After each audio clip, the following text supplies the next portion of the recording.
Bonjour tout le monde et bienvenue à vous, chères auditrices et chers auditeurs, pour ce tout nouveau format du podcast Let's Go Digital du MBA MCI. Aujourd'hui, nous allons parler de l'agilité, de l'IA et de l'intelligence collective, les piliers de l'écosystème de demain. Alors pourquoi on va parler de ce sujet-là?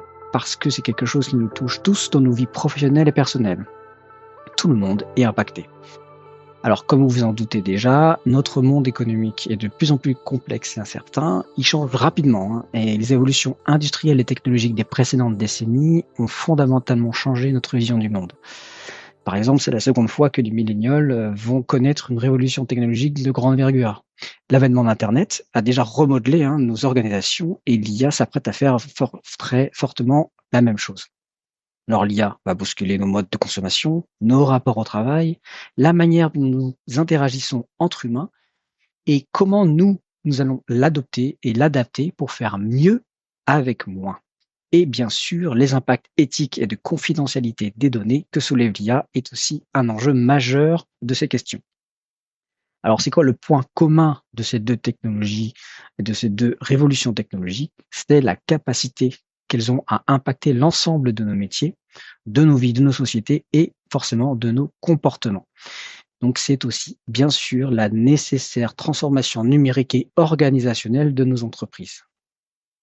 Je suis Thomas Bellec et étudiant au MBA MCI de Vinci Exécutive et je suis ravi de vous accompagner aujourd'hui pour passer ces quelques minutes ensemble pour parler de ces sujets qui me passionnent et sur lesquels j'écris actuellement une thèse qui sera, je vous l'assure, passionnante à lire et à regarder. Cette thèse, elle se veut plus comme un guide, comme des bonnes pratiques, comme un sujet qui va vous aider à adresser, des nouvelles stratégies, des nouveaux comportements, dans vos entreprises pour mieux s'adapter au monde, dans lequel nous vivons aujourd'hui. Alors, à première vue, pas de connexion de synergie entre les termes d'IA, d'agilité et d'intelligence collective. Néanmoins, si on s'y attarde et qu'on s'y penche un tout petit peu, on voit que l'agilité, c'est quoi? C'est des méthodes, ce sont des approches qui vont aider les organisations à mieux s'adapter à un monde qui est VUCA, donc volatile, incertain, complexe, etc. Donc ça touche aux organisations. Ça touche aux humains, parce que l'agilité met au centre de ces pratiques l'humain et comment on fait pour travailler ensemble de manière plus efficace. C'est ça qui relève de l'agilité. Comment est-ce qu'on implante la technologie à l'intérieur de ces processus pour aller vite, pour faire plus avec moins. Comment on s'adapte à un nouveau marché, à une nouvelle clientèle, à des nouveaux utilisateurs qui sont plus exigeants et plus au fait des technologies. Comment est-ce qu'on passe d'un mode produit à une échelle de valeur? C'est-à-dire, le produit est construit sur l'ensemble d'une ligne qui travaille ensemble sur l'avènement du produit et son amélioration permanente. L'agilité, il faut le savoir, c'est plus que des méthodes, plus que des approches, c'est surtout un état d'esprit. Et c'est ça qui est important à retenir dans l'agilité, c'est un état d'esprit à avoir, à chercher, à rechercher. C'est de l'amélioration continue. Par exemple, je vais vous parler de Kodak. Je pense que tout le monde connaît cette entreprise qui, du jour au lendemain, s'est vue retrouvée et reléguée au dernier rang de la photographie. Pourquoi? Ils étaient leaders sur la photographie, argentique et sur le développement de photos. Ben oui, c'était la technologie d'avant. Le numérique est arrivé là-dessus. Alors petit fun fact, Kodak est précurseur dans le numérique. Ils se sont lancés très tôt dans cette technologie, mais n'y ont pas suffisamment cru.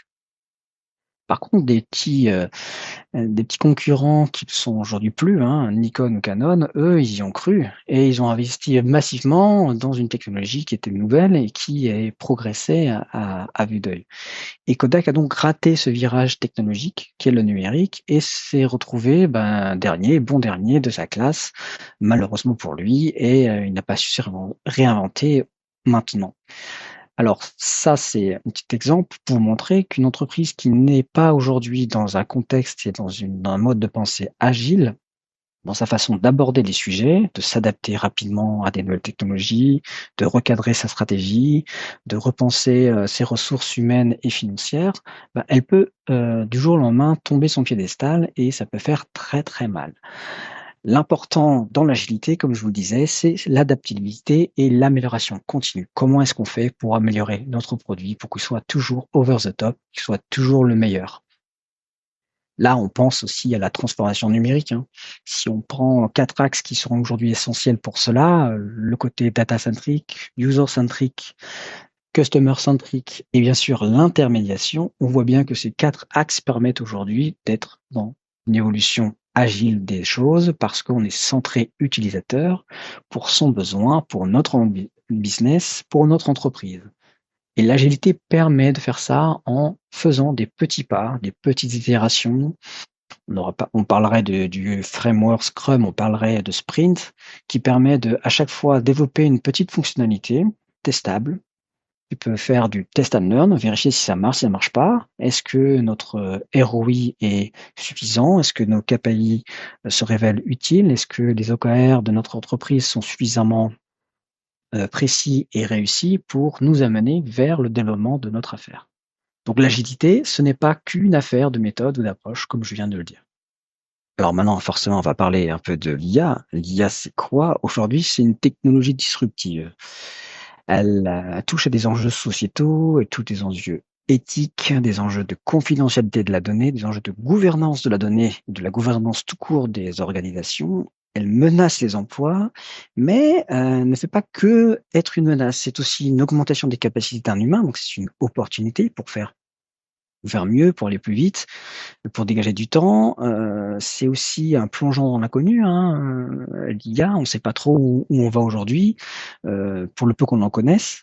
Il faut savoir quand même que l'IA, elle est pas toute jeune, elle est déjà là, elle est déjà partout autour de nous. Dans les années 50, Alan Turing a créé un test pour savoir si, une IA, pouvait se passer pour un humain en mettant 2 personnes, séparées par un mur et juste, un menu de discussion pour échanger et savoir si l'IA pouvait, si l'humain pouvait faire la différence entre un humain qui lui parlerait, qui lui répondrait et une IA. Ce test-là est toujours en vigueur et même ChatGPT n'a pas encore réussi à le faire à 100. Je crois que son record est à 54 ou 64. Donc ça donne une petite idée de l'âge de l'IA. Alors à l'époque, hein, c'était plutôt des algorithmes, statistiquement et mathématiques. Alan Turing est connu pour ça parce qu'il a fabriqué une machine capable, de casser les codes de la machine Enigma des Allemands pendant la guerre, ce qui était très utile pour déjouer plein de plans et éviter des pertes humaines. Donc on voit déjà l'impact technologique sur l'humain, c'est dingue. Si on continue un peu plus loin, on peut voir aussi que des IA ont battu des humains sur des jeux, à haute constance, comment dire? En utilisant beaucoup le cerveau humain, comme par exemple Kasparov, Garry Kasparov, qui est un grand joueur d'échecs, un champion mondial, de l'époque, qui s'est fait battre, par l'IA de Deep Blue. Et un peu plus tard, AlphaGo, qui a battu, Lee Sedol, le meilleur joueur de Go du monde. Alors il y a d'autres choses comme ça qui ont avancé comme, une IA de, OpenAI, qui a aussi battu des joueurs, amateurs et professionnels d'un jeu que vous connaissez peut-être, déjà, qui s'appelle League of Legends. Et ça, c'est très important et intéressant dans le sens où la technologie a fait un tellement grand bond qu'elle est capable de déjouer des stratégies parce qu'elle sait calculer sur plusieurs coups d'avance ce qu'un joueur peut éventuellement faire comme comme, comme choix. Et ça, c'est très intéressant. Les capacités mathématiques, statistiques et de performance des GPU ont augmenté avec le temps. Et c'est ça aujourd'hui qui fait que l'IA comme ChatGPT qui est sorti en novembre 2022 est arrivé sur l'étal du grand public et dans nos mains aujourd'hui, dans nos smartphones, partout autour de nous.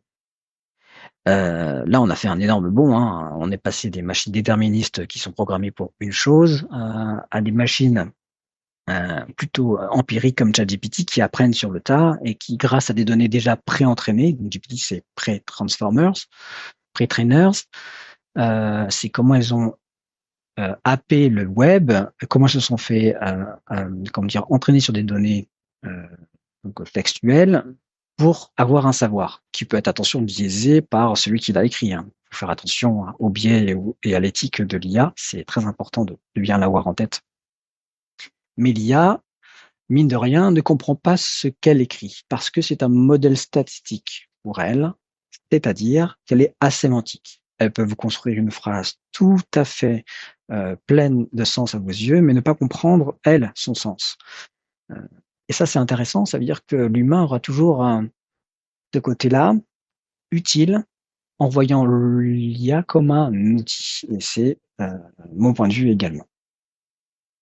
Et sur ce point en particulier, je rejoins Ian Ferguson qui en parle dans une de ses conférences auxquelles j'ai assisté, et je le remercie de m'avoir aidé sur cette réflexion.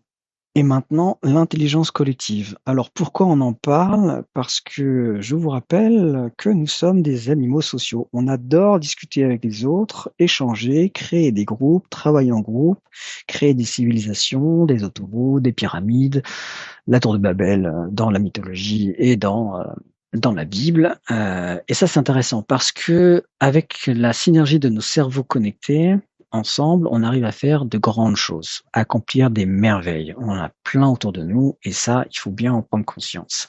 C'est aussi quelque chose qui permet de développer le champ des possibles. À deux cerveaux, on va plus loin, on va plus vite, parce que on a d'autres connexions qui se font et que moi, je pense une idée, mon collègue peut penser une autre et ça peut créer une synergie intéressante. C'est de la collaboration. C'est de la motivation et de l'engagement. Grâce à une collaboration, on peut créer des choses plus intéressantes et aller plus loin dans la façon dont on adresse un sujet, par exemple. L'humain, c'est aussi intéressant face au processus. Comment est-ce qu'un humain réagit à une nouvelle organisation, une restructuration en entreprise, par exemple? Comment est-ce qu'il réagit? Est-ce qu'il le prend bien, pas bien? Est-ce qu'un humain prend bien une nouvelle technologie comme Internet? Est-ce que le jour où on a eu un ordinateur entre les mains, tout le monde s'est dit oui, super, je suis trop content? Non, au départ, c'était pas ça, hein. On avait peur de la technologie, on avait peur de ce que ça pouvait faire, ça prenait à nos emplois. Donc, aujourd'hui, on doit réfléchir avec l'intelligence collective à une nouvelle intelligence qui s'appelle l'intelligence compétentielle. Comment est-ce qu'on fait pour utiliser l'intelligence technique, les hard skills, et l'intelligence cognitive, donc les soft skills? Comment on met les deux ensemble pour créer des synergies et utiliser l'un avec l'autre de façon très efficiente? Par exemple, je pense que la plupart des entreprises du monde utilisent aujourd'hui Teams. Vous pouvez faire des choses incroyables. Vous pouvez transcrire une conversation d'un call que vous avez eu avec votre équipe, en créer un résumé, en retirer des insights, un plan d'action, tout ça de façon automatique sans y mettre une seule goutte de votre sueur et d'encre sur papier. Ça, c'est phénoménal. Vous pouvez créer des tableaux blancs directement dedans, créer des synergies, vous pouvez envoyer un mail à partir de Outlook, ça se répercute sur votre calendrier. Enfin, tous ces outils-là sont déjà avec de l'IA. Donc, si on rajoute de la coloration IA humain en même temps, on va pouvoir classer plein d'idées en même temps qui sont regroupées à droite, à gauche, et faire ce que notre cerveau à nous est capable aujourd'hui, c'est de connecter des idées contextualisées à différents endroits, de différentes manières. Alors voilà, 3 sujets, hein, l'IA, l'agilité et l'intelligence collective, ça fait beaucoup de choses. Bon, pourquoi on en parle? Parce qu'on parle aussi du métier et de l'avenir du futur du travail, hein. Aujourd'hui, 20 du travail qu'un collaborateur fait, en tout cas 20 des collaborateurs qui sont aujourd'hui des employés, ils étaient que 1 de pionniers auparavant, il y a 10 ans. Aujourd'hui, 20 ou 25 du travail est fait de façon clandestine avec des IA, pas forcément autorisées, par l'entreprise. Et les personnes qui les utilisent se trouvent plus productives avec elles. Sans elles, ils perdent un peu de la saveur du sens de leur métier. 50 à 60 des métiers seront impactés demain. Donc, qu'est-ce que ça veut dire? C'est-à-dire que demain, une IA pourra mieux faire une des tâches que vous avez dans votre corpus de métier. Par exemple, je suis expert comptable, l'IA peut très bien faire un tableau Excel de calcul facilement à ma place sans que moi j'y ai la main dessus. Par contre, il n'aura pas l'intelligence de mon métier. Comment est-ce que je dois adresser et comprendre les données qui sont dans ce fichier pour aider mon entreprise à la faire mieux avec ces données-là? Par contre, ce qui est certain, c'est que 10 des métiers vont disparaître. Ah oui, c'est sûr que prompteur de cinéma peut disparaître. Peut-être que les caissiers, aujourd'hui, ça touche à l'humain, on est direct, vont être remplacés par des machines. On le voit déjà, c'est notre quotidien. Quand vous allez faire vos courses en bas de chez vous, vous avez 2 choix possibles: des caissiers ou bien des machines automatiques. À vous de voir lequel vous préférez et d'en tirer les enseignements. Alors pour illustrer ces propos-là, Google a sorti une étude récemment sur l'impact de l'IA dans les métiers et dans les entreprises. Et une étude réalisée en 2023 auprès de 14 000 utilisateurs qui exerçaient diverses professions dans 14 pays ont révélé que 28% des personnes interrogées utilisent déjà l'IA générative au travail, comme je vous le disais. Et parmi ces utilisateurs-là de l'IA, 55% avaient déjà travaillé des outils non approuvés par l'entreprise et 40% de ces outils-là étaient interdits par l'entreprise. Par contre, ce qui est intéressant, c'est que 71% de ces utilisateurs-là ont déclaré que la technologie les rendait vraiment plus productifs. Et ça, c'est une note à avoir en tête, que 58% d'entre eux ont indiqué qu'ils se sentaient plus engagés grâce à elle. Alors, est-ce que l'IA dans les entreprises serait la recette magique pour que de nouveau les employés se sentent mieux engagés, mieux motivés dans leur outil de travail? Je pense que la génération qui vient après moi, c'est sûr que oui.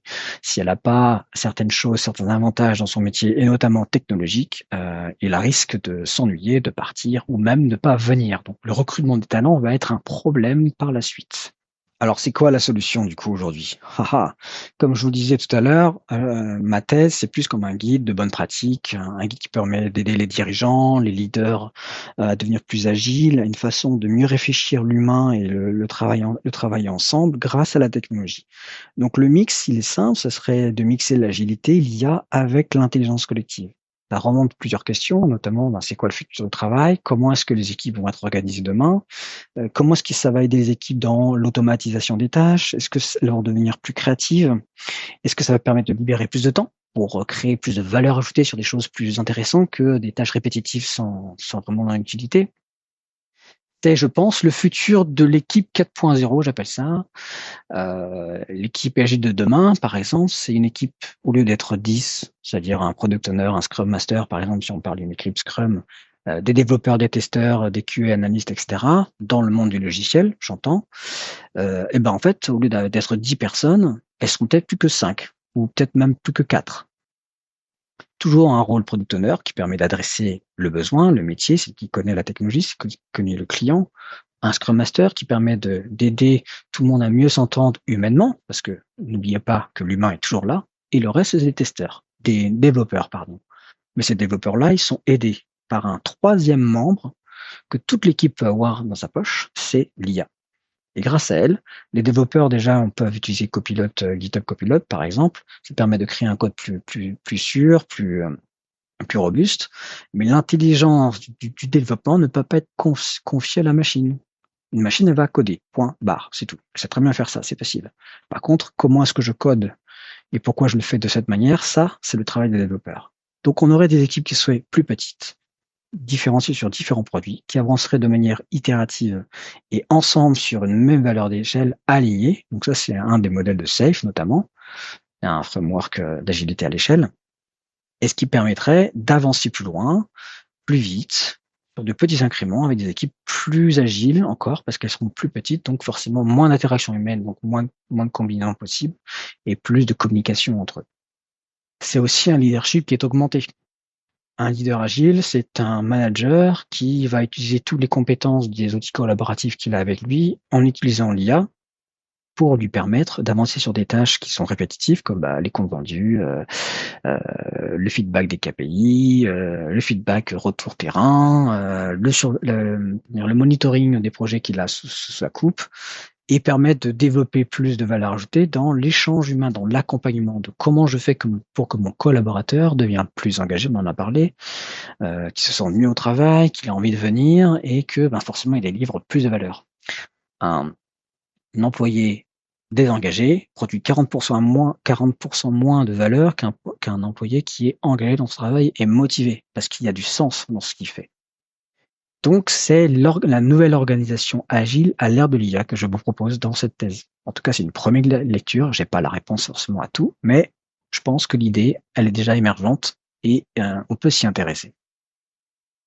Alors, il y a quelque chose aussi qui est très important qu'on doit absolument aborder dans cette discussion qu'on a ensemble. Bien sûr, c'est moi qui parle, je suis en monologue total, mais c'est pas grave. L'important, c'est que ça ouvre peut-être des portes chez vous, des chakras. C'est la conduite du changement. Aujourd'hui, il y a des hommes et des femmes qui sont disposés qu'à ça. C'est-à-dire qu'ils n'ont pas un rôle de RH. Ce sont des humains, comme vous et moi, qui ont une capacité d'écoute et d'empathie à travailler sur des sujets stratégiques et comment est-ce qu'on fait pour aligner le top management et les équipes opérationnelles. Ce qui est intéressant de savoir, c'est que ça permet de se dire que aujourd'hui, un humain, dans son quotidien, il y a un changement, il va forcément avoir une résistance au changement. Pourquoi? Parce que notre cerveau, il est fait comme ça. Aujourd'hui, on utilise des biais pour avancer plus vite. Lorsque on est surchargé d'informations tous les jours, notre cerveau, il déclasse automatiquement. Il déclasse automatiquement. Pourquoi? Parce qu'il a des biais en disant ça, pas intéressant, intéressant, pas intéressant, je ne lis pas, c'est pas intéressant, etc. Et donc c'est la même chose. Le change management, ça va permettre de reconnecter en fait les humains entre eux et se dire voilà, mon entreprise elle veut aller à cet endroit-là, elle a une vision, elle a une mission, elle fait partie de la transformation numérique. Et comment est-ce que j'accompagne mes équipes opérationnelles pour les raccorder à ça? Comment je les accompagne pour que les objectifs soient communs pour les employés opérationnels, ce qu'ils font, et les visions du top management dirigées par les dirigeants? Je crois que la conduite du changement fait partie intégrante, de la nouvelle organisation apprenante de demain et il doit être un rouage dans, la transformation agile ou même numérique des entreprises. C'est aussi un game changer pour casser les structures des organisations dites traditionnelles, celles qui sont très verticalisées et pyramidalisées, en ayant plus une orientation, alors pas flat, parce que ça marcherait pas, parce que plus on grossit, plus c'est compliqué. Au-delà de 150, comme vous le savez, c'est compliqué d'avoir une organisation qui fonctionne en autonomie. Il faut des relais. Mais en tout cas, il faut avoir plus d'horizontalité dans les équipes, comment les équipes s'organisent et comment est-ce que la prise de décision peut être accélérée, de façon à ne pas freiner en fait la créativité et l'innovation des équipes. Donc mon sujet, il est fondamentalement tourné autour de l'humain, au centre des interactions et des processus que aujourd'hui on a. Il faut pas oublier ça. Connais-toi toi-même. Tout le monde connaît cette phrase. Elle est inscrite sur le temple d'Apollon à Delphes et elle a été très largement répandue par Socrate notamment. Ce que je souligne ici, en fait, c'est que l'humain joue un rôle fondamental dans l'acceptation des changements, bien entendu, mais aussi dans l'innovation. Donc, comment on pense l'avenir de demain, comment on pense les métiers de demain, comment on évalue les compétences de demain et celles dont on a besoin. Et ça ne peut passer que par trois choses très, très importantes qu'il faut absolument prendre en compte aujourd'hui et dont on doit se saisir. C'est l'acculturation, la formation et la pédagogie pour y arriver. Sans ça, c'est difficile, d'aller loin, parce que vous aurez toujours des personnes qui seront, biaisées par, leurs croyances, sur leurs idées reçues, qui ne voudront pas aller vers l'avant. L'IA est pas forcément mauvaise, elle est pas non plus, tout à fait bonne. Il faut avoir et faire preuve de sens critique dans la façon dont on explore ce sujet et ce qu'elle va nous apporter. L'IA, comme je le disais tout à l'heure, est un outil. Elle est asémantique, elle comprend pas ce qu'elle fait. La seule façon, c'est de la prendre par la main. Même si aujourd'hui on a des compétences, elle a des compétences, pardon, la machine, de nous comprendre en langage naturel, je vous signale qu'avant, il fallait coder pour lui parler. On doit garder cette capacité, cette compétence technique qui nous permet de comprendre la machine, comment elle fonctionne. Parce que sinon, on va rester dans les références que nous dessert le cinéma, par exemple, ou la littérature dystopique et apocalyptique, où Skynet viendrait tous nous tuer, et elle serait là pour nous maîtriser l'homme et la servir, que Matrix, c'est complètement une idée dystopique de la réalité qui dirait que en fait on est tous en train de dormir dans des cocons et c'est la machine qui gère nos idées, nos émotions, même jusqu'à goûter la nourriture. Et l'Odyssée de l'espace, ça serait un ordinateur qui prendrait ses propres décisions parce qu'ils se sent menacés par l'humanité. Donc il faut pas qu'on en aille jusque-là. Mais là, je m'inspirais des propos de Jean-Philippe Diébiol, parce que j'ai participé à un forum sur l'IA et l'humain, où il était présent et il disait qu'aujourd'hui, l'IA nous pulvérise déjà sur les hard skills. Coder, le calcul mental, le stockage d'informations, le savoir. Et par contre, nous, on la pulvérise sur le côté soft skill, donc l'empathie, l'intelligence émotionnelle, la contextualisation et notre capacité à créer des connexions neuronales entre des sujets qui n'ont pas forcément de lien apparent. Par exemple, mon sujet est totalement là-dedans. Donc l'IA, ce n'est pas forcément le diable qui s'habille en Prada, où l'on dépeint une IA qui est déjà là tous les jours, dont on se sert tous les jours, mais qui nous domine et dont on est totalement dépendant. Non, non, l'IA, il faut l'utiliser pour ce qu'elle est. C'est un outil algorithmique, avancé, complexe, auto-apprenant, sur lequel on peut compter. Et comme les calculatrices, ou l'ordinateur ou encore le smartphone, quand ces technologies sont arrivées dans nos mains, on a dit: «Ouh là là, non, non, ça va casser, tout ce qu'on sait déjà, va falloir tout réapprendre, on saura rien», alors qu'aujourd'hui, on ne travaille pas sans. Aujourd'hui, vous écoutez ce podcast, grâce à l'IA. Je vous rappelle que si vous écoutez ma voix, et j'en suis ravi, moi aussi, c'est grâce aux recommandations de votre, centre de podcast préféré. Donc merci l'IA de nous d'avoir permis de nous mettre en connexion. En tout cas, si vous voulez en savoir plus sur le contenu de ma thèse et comment ce guide peut vous amener à penser différemment et à repenser vos métiers et vos compétences, à faire en sorte que, les compétences de demain soient les vôtres et non celles de ceux qui vous succéderont. Donc on peut toujours se connecter, hein. J'ai un LinkedIn, vous me cherchez sur LinkedIn Thomas Bellec et puis MBA MCI. Normalement avec ça, vous devrez pouvoir trouver facilement, mes coordonnées et je serais ravi d'échanger avec vous autour d'un verre, autour d'un appel, d'une visio. Je pense que l'échange humain, il reste là et les outils nous le permettent. C'est comme quand la Covid est arrivée, je crois que le monde s'est arrêté. Oui, c'est vrai que dehors, on voyait des biches et des sangliers, il faut pas oublier que des centaines de millions de personnes ont pu retourner au travail grâce à de la technologie comme, je citerai que Zoom, Teams ou toutes ces choses-là. Et on a vu une transformation accélérée en un claquement de doigts parce que, un événement extérieur est venu perturber les entreprises. Elles se sont forcées à s'y mettre. Donc la Covid a joué un rôle très important dans l'avènement des IA, dans l'avènement de l'intelligence collective, de nos organisations et de nous, humains.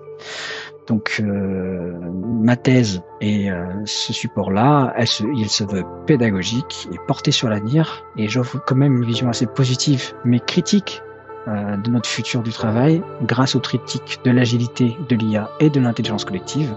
Et pour moi, c'est une des clés pour répondre à un futur incertain, et j'espère qu'elle vous passionnera autant que moi. Alors je vous dis à très bientôt, je vous dis merci pour votre écoute, et qui sait, peut-être autour d'un café un de ces jours. À bientôt!